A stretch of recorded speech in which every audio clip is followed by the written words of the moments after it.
is that Egypt is to Africa just as Greece is to Europe and as China is to Asia. That Egypt is one of the key cornerstones, and I've added to that. I've said Egypt and Nubia are to Africa as Greece and Rome are to Europe, and as India and China are to Asia. You can't take African civilization anywhere unless you understand our classical civilization. So we have to understand what happened. Why did the Arabs believe that the ancient Egyptians were not black? They would show you examples of white pharaohs. You know why?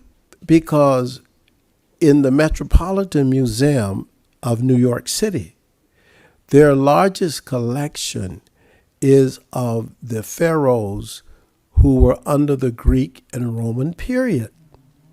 So you have to say, yes, of course there were Greek and Roman pharaohs.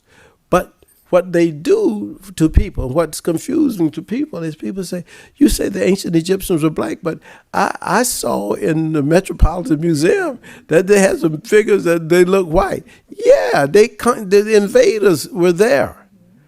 But the thousands of years of ancient history in Kemet are the blackest you can ever find anywhere. They're the black people, just like the people of Sudan, just like the people of Ethiopia, just like the people of Chad. These are black people, you see.